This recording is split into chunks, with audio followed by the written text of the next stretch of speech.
Hello, Samadan here.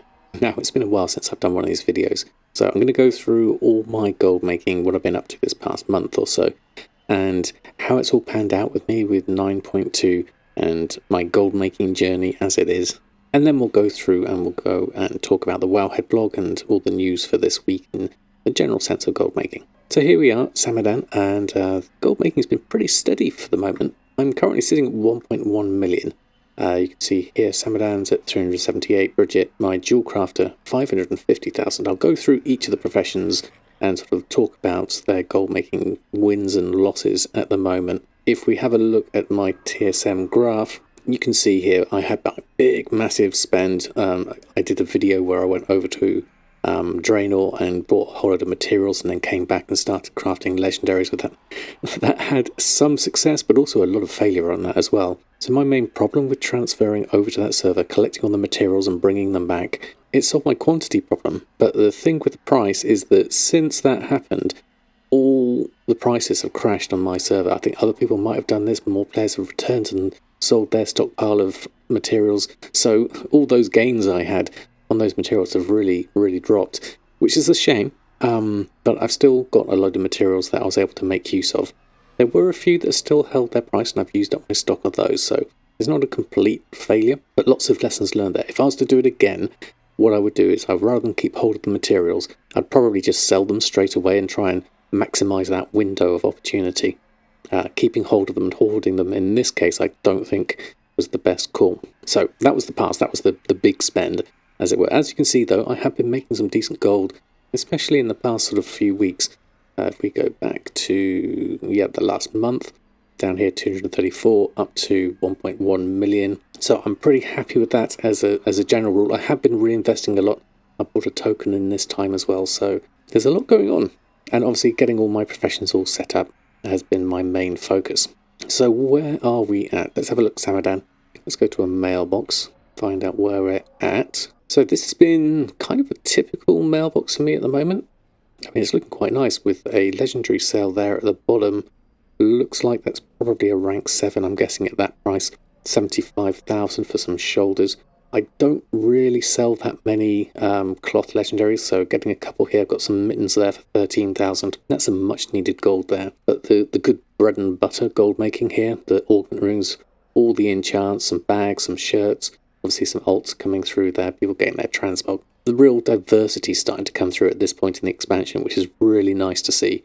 I hate that it focused so much on legendaries, and I much prefer, especially with the Mage Tower being back now, a lot of the old world professions are being more relevant again, and having a good spread of sales is definitely my personally preferred way of making gold. But the big high ticket legendary sales are definitely much needed when you spent all that gold in investing on them. So I'll just collect up this gold. There we go. I did notice a sale come through earlier. Just a couple of things, normal enchants, those sort of things sell really quickly anyway. If we have a look at my ledger for Samadan, so this is going to be tailoring, cooking and enchanting. So if we go revenue, deselect just the auctions, and character wise we'll just go with Samadan here. Have a look at these, and we'll just go to the last 7 days just to give you a snapshot. Do a total here to see the big ticket items. So there you can see that legendary sale there. No other legendary sales there, so it really is few and far between. But you've got some Mage Tower things here. Crafted Dreadful gear coming through. Shadowlands cloaks, cuffs. Now these are going to be, you can see here it says 165, but these are all sorts of different Shadowlands items. What I've done with my groups and my operations is I've set up a progenitor enhancements for each of them. I want to do the pure air sale because I think the speed sets are really good, and I hope other players can see that value too. And what I do is I've got all the Crafter's Mark 4, the unique Crafter's Mark of the Eternal, and I'm also doing Novice Crafter's Marks on the Shadowlands gear so that a fresh level 50 can get a speed set straight away. And I've got some good sales of that. I've seen people have been buying them. The only difficulty is trying to restock those in TSM because it's not recognised. In fact, if I go through and just do a quick tutorial as to what I do. So this is my master profile that's available over on Patreon for those that have joined. And we look down at my Shadowlands gear here. So I've got the 87 plus air sale. I change this to actual item level. You can see the full set there. So this is all item level 87. But you notice here that the progenitor enhancements aren't actually included here. TSM doesn't quite recognize them. But I've added into my operation. Under crafting, I'm just ignoring the profit at the moment.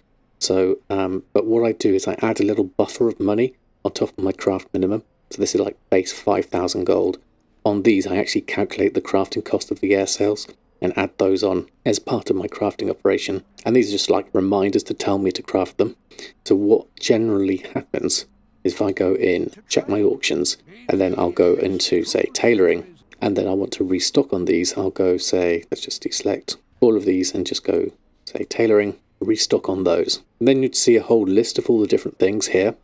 Some of these are Shadowlands, and these ones you can see are novice crafters marks, but there's no enhancements on them. So what I would go through and do is say, okay, I've got to restock on all of these. I'll do all my gathering and things like that. Do all of those, and then I'll end up with a list of all the ones that are just the Shadowlands gear. Let's just imagine I've crafted all of these, and so on and so forth. And so what I would do is then go through each of these and look at the Shadowlands gear and say, okay, I need a crafter's mark of the first ones for this. So I'd then go through and I go, okay, this is what Shadowlands trousers, okay, Shadowlands trousers, and then I would go in, okay, so we're going crafter's mark of the first ones, but then I'd also add in the enhancement, pure air sail extensions, and then I would queue that one back up. And so we've got two here, one with the extensions and one without. So then I'll take that one off the list, and now I know I have that one with the correct one in the list. It's a bit laborious, but it's my only way of really working out and restocking on each of the things. So I can see here I need one with Crafter's Mark 4 on, Crafter's Mark 4, and then there's probably some with a Novice Crafter's Mark, down here that I'd have to make as well. So this is my way of picking up a shopping list of items, and then I'll have to manually go through and add in all the progenitor enhancements just to give me those better sales, because I think it gives other players a lot more value if you've got these extensions on. So that's how I've been doing it, and it kind of works for the moment, and like you can see, I've had some decent sales, and I could get a good profit out of this if I go and sell them again. So as you can see, I've been getting some good sales, and this is all my restocking that I'm going to need to do. I'll come back to that later. So all in all, the other characters are doing well. Bridget's been doing really well with dual crafting, you can see them. Bridget's been doing quite well actually with the rank 7 rings. Those have been selling very well. I think it's best in slot for a lot of different specs. Obviously there's a lot of competition for that. I don't do any cancel scanning myself, but it's been nice to see the odd sale that I can get from there, which has been nice. Other than that, a lot of the gems, the stat gems for the Mage Tower doing really well. Ones with the Queen's Garnet, I think the Delicate Queen's Garnet, I think is one of the ones I've got, has been selling very well for some good money. I managed to pick up a few of those at a good price over on Draenor, so those have been really nice. I'll go through the other characters and just have a quick look at their mailboxes. Okay, so here's Bridget. Not a huge amount in the mailbox, only one auction here, Leviathan's Eyes of Agility. And normally you get a lot more with her. Let's just have a look. I think I've had a few sales. Deadly Jewel Crust. Nothing coming through since I just relisted a minute ago. Let's have a look at her ledger. So this is over the last 7 days, and you can see obviously a couple of Shadowghast rings there. Some lower rank ones as well, so not just all rank 7s. Even though I'm not bothering crafting those anymore now. And then a few more of the Crafter's Mark speed set things again. So I'm doing those the same as I'm doing with the tailoring. A few different rings and different bits in there. Don't know what level these are, obviously in the ledger. And then a few other bits and pieces. So overall, dual crafting doing very well. A few bits of engineering in there as well, like the Genesis Matrix there. That's an actual optional reagent I've sold, and Aelic Harmoning Stone I've actually sold as well. So selling the actual enhancements themselves as well as putting them on bits of gear seems to be useful. Some living steel there, so a bit of variety there. Dual crafting has really saved my bacon in a lot of... It's been one of my stronger professions of late, that with enchanting and tailoring on Samadan. So dual crafting and engineering, very happy with. Let's go over and have a look at leatherworking, because that's been doing very well with the Mage Tower. Okay, Earthen, my leatherworker, a couple of bits in here. Shadow Scale Vest there, 21,000, and a couple of other bits. Desolate leather gear still sells, so a few of those. Let's just check the ledger though, just to complete the picture, because we should see some Mage Tower stuff in here as well. So there's that vest coming in, some more Shadebound gear, at basic levels. It could be novice gear at that price. And then again, like we said, lots of desolate leather gear still coming through, so a good steady amount there. Happy with that at the moment. I think we had some over the last 14 days. Yeah, there we go. Some crafted Dreadful Gladiator stuff came in for some good prices there. So pretty solid. Couple 100,000 there for the last 2 weeks in sales. I did reinvest quite a lot of money into getting myself set up with the Shadebound gear, so hopefully I can start seeing that come through. I'm not fully set on all of the legendaries and leatherworking. There's still quite a lot to do on that front. In fact, I've only got a few maxed out here on the Umbra Hide section. Really ought to get into the Waistguard, I think, is selling particularly well for rogues. But again, this is going to be secondary. I will eventually collect all these up just for the completionist in me, but only once I've got a decent amount of gold back up at the moment. I'm quite happy with the general sales that I'm getting at the moment. Let's have a quick look at blacksmithing as well. And here's El Morty, my blacksmith. So actually surprised me. 73,000 on just 3 items here that have sold. All shadow steel. So pauldrons, gauntlets, and arm guards.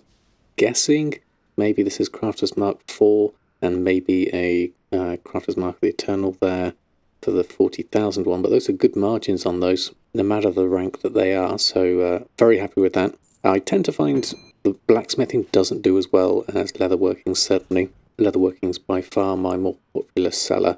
That and jewel crafting. Let's just have a quick look over the past week or two. Actually, don't even have to look at the last week or two. Look at the last 30 days. Not very many sales at all. Only those really good sales I had there, and then a few other bits and pieces. So blacksmithing, by far the worst performer in terms of the armor crafts. Maybe that's because I don't have any legendaries here as well to maybe just fill out the ranks a little bit more. And I've only just started on the Shadow Steel gear, literally the last few days, so that explains that front. We'll see over time. Listing fees are quite high for blacksmithing, unfortunately, so we'll just see how we can get on with what we've got. But sitting at 73,000 for El Morty is pretty good, I would say, so we'll leave it at that. I'll quickly jump over to my last 2 characters, Awakening, my Alchemist, and Samadan, my Rogue, for Inscription. But I haven't really been working on those characters, so I'm not expecting a huge amount. So a few little sales here for Alchemy. I'm not really restocking them that much, and I'm not bothering too much with the BFA potions, because they're such a pain to craft with the Silas proc, and getting hold of the Zenithid is really difficult at the moment. So I've been leaving that market for the moment, but a few different sales there. Got Greater Flask of the currents of what I have in my existing stock, and a bit of mana potion and healing potions there. So I'll take those as they come, but I'm not too concerned with alchemy. Probably if you were well stocked in herbs and you were more attentive of the market and your timings, I think you could probably make some decent gold here.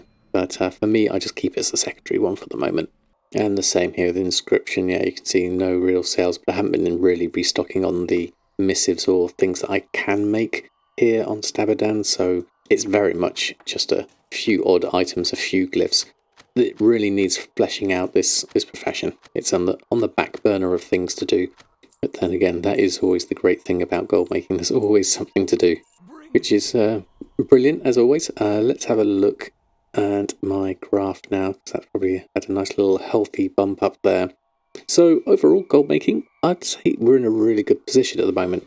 A lot of people are still doing the last raid at the moment. I know we've had the race for World First, but still many guilds are progressing on that. So you're getting a lot of main characters being actively played and gearing up and wanting their enchants and their potions, consumables, and their legendaries. Then you've got the people who are just concentrating on ults at the moment, and so leveling those up and all the gear for that.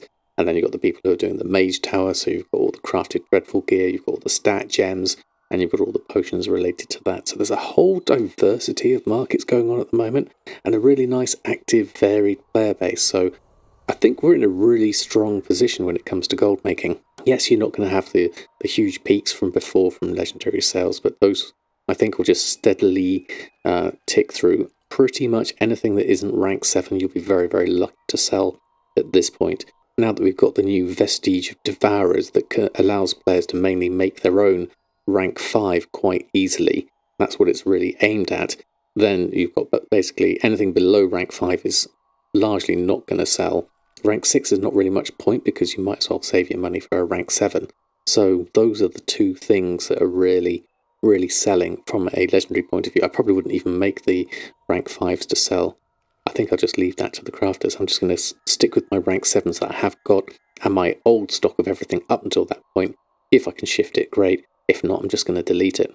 But for me, legendaries has never been the main focus. It's always about the diversity, collecting recipes, and enjoying all the different aspects of gold making. And we've got it in abundance at the moment, so it's a great time to be gold making. And obviously we've got with the hype coming up with the new announcement in a couple of weeks' time for the next expansion, which I'm very much looking forward to. But I've rambled on with my own gold making for the moment. Let's actually have a look at the gold making blog for this week. Right, so let's talk about gold making for the week in terms of what's generally been happening in the community. This is the 222nd edition of the Gold Making Blog. I can't believe we've been going on for that long. Really enjoying the entire progress that we've been going through, all the different iterations of gold making in that time. And we're at this point of an expansion where we start looking back and say, okay, well, how's the economy been? What have been the highs and the lows? We've got a nice question here by Fox Duo discussing whether Shadowlands was inflationary or deflationary, as in, like, has more money gone into the economy or has more money gone out of the economy as a result? So you look at things like, okay, inflation happens when more raw gold's coming in terms of, like, okay, your quests, your emissaries, your mission tables, the stuff you loot. So that's gold that's being generated, and obviously with more players doing that, generating more money. And then where does that gold go? I mean, obviously it changes between players and goes through different people as they buy and sell things, craft things, and so on and so forth.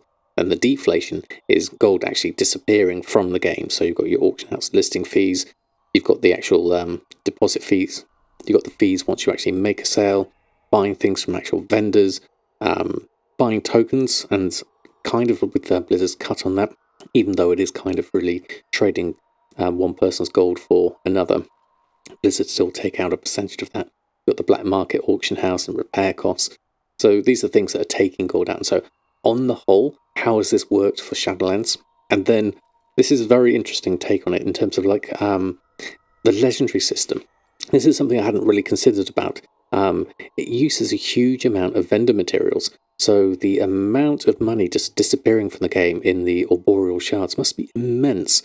And then you've got the auction house fees on top of that, so 5% of the price, because they're really expensive, is also disappearing from the economy. I know they're also really expensive anyway, but then you've got the double legendaries, legendary rerolls, upgrades, and people just getting rid of the obsolete legendaries. There's a whole load of money here that is essentially just being removed from the game. The huge amount of materials are required to make these. I know they get farmed from people playing, so that's technically money coming into the game being generated, but I hadn't really considered that point of view. Mantius has a reply here, sort of like, likened legendary crafting system to a vacuum cleaner, hoovering all the gold from the general player into the pockets of a very select few. I think this is very much the case. You see all these tales of the people who have done very well with legendaries having huge amounts of gold now, like hundreds of millions. And this is something that even sort of like a moderate gold maker like myself is something that I just haven't seen in my life. I mean, I've never had gold cap, so I don't consider myself at that level. But then I didn't get into legendaries early. I'm still not really getting a lot out of legendaries now. But for me, that wasn't fun, so it wasn't my focus. But then perhaps our viewpoint is skewed because we're gold makers. You know, that's what we focus on, is the money and all these big figures. What's the general, casual player base like? There's a huge number of people that I don't know how much gold they have and how much gold they generate in the game just from doing their things like their mission tables and just the standard bits and pieces. Maybe there's enough gold flowing in from casual play, so the gold pool is slowly increasing. I don't know for sure. Alfaxion raises the question here: what percentage is engaging in the legendary system beyond buying out lower base items just so they have it? How many are running daily callings for various Covenant adventures and features where all this gold is coming in? So maybe it's been net inflationary, as I suspect far more people are playing the Covenant game versus repeated engagement with the more gold seeing aspects with the legendary crafting system. So there's a balance here. We don't know for sure. I mean, I know Blizzard did that talk a while back about how much money just flowed through the auction house, which is, huge amounts of money. So it's very interesting. I'm interested to hear what your take is on this, but a note in the comment on the blog. But I don't think we've encountered something like the legendary system in ever before, and this has really kind of funneled that gold into just a small section of the population. Now, in other gold making news, we have a new sniper add-on that is supposed to be very fast and very efficient. From the person who's currently from the current author of Auctionator has added an extra add-on, Point Blank Sniper, and this was pointed out by Vardis. And basically, this basically scans the entire auction house of prices within 30 seconds, every 30 seconds on most realms. You have to use Auctionator for this, and then there's a string that you can import to make use of it. So if you're, this isn't an aspect of gold making that I've done myself for a long time, really, because I tend to just buy things in bulk as and when I need them. But if you do happen to have WoW on a second screen and you're doing your main work on another screen, this would be a nice little way to just maybe snap up some little bargains. There's a list of things that are already on there, so it's always nice to see new add-ons coming in like this. And if you've got any bugs or any questions or things, there's a Discord server, so I recommend giving that a look. So try it out if you're into sniping. Always nice to see alternatives to TSM that are maybe lighter and faster, which is always good for the community. I've yet to actually try it in practice myself, but like I said, I'm not really the sort of person that does sniping anyway. Then moving on to another tale of gold making, so I was talking before about legendaries and things like that. Jericho here has a lovely write-up on tales of going from 0 to 200 million gold, which is an insane amount of gold by any research. So congratulations to them. But what's really interesting in this write-up is talking about all the different things and different phases they went through.